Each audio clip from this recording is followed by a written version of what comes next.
What if the reason Gen Z feels so anxious is not because they are too weak, but because they are living in a world that never lets their mind rest?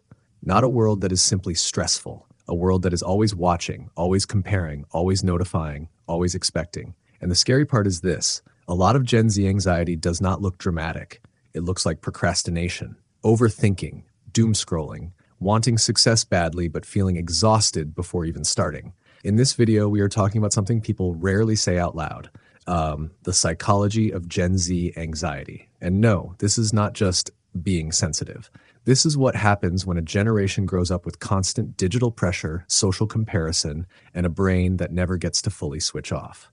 The CDC and APA have both highlighted concerns around youth mental health and the links between screen-heavy, social media-driven environments and anxiety or distress in teens and young adults. So let's break it down. Point one, the comparison trap. Gen Z does not just compare themselves to classmates anymore. They compare themselves to edited lives. Someone their age is making money online. Someone else is traveling. Someone else has the perfect body, perfect relationship, perfect routine, perfect confidence. And when your mind sees that every day, it starts whispering a dangerous lie. Everybody is ahead of me. That is where anxiety grows, not only from failure, but from the fear of being left behind. A lot of Gen Z people are not asking, am I happy? They are asking, am I enough? That is why a student can have good grades, a decent social life, and real talent, but still feel like they are falling behind. On the outside, they look fine. On the inside, they are constantly auditioning for a life they have not even begun to live. Point two, the brain never gets to rest. Older generations had boring moments. Gen Z has endless stimulation, a notification, a reel, a message, a trend, a breaking news headline, a comment that hits too hard, and the brain was not designed for this nonstop emotional traffic. Research and public health guidance keep warning that heavy screen and social media use can be linked with worse mental health outcomes for teens, including anxiety and depression symptoms.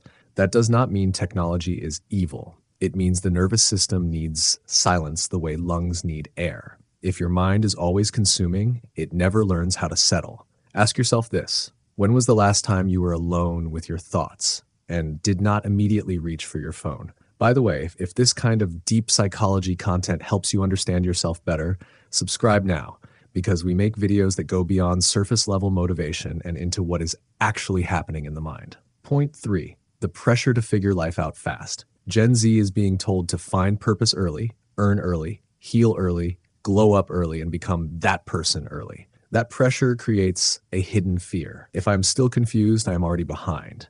But confusion is not failure. Confusion is part of development. Still, anxiety makes confusion feel like danger.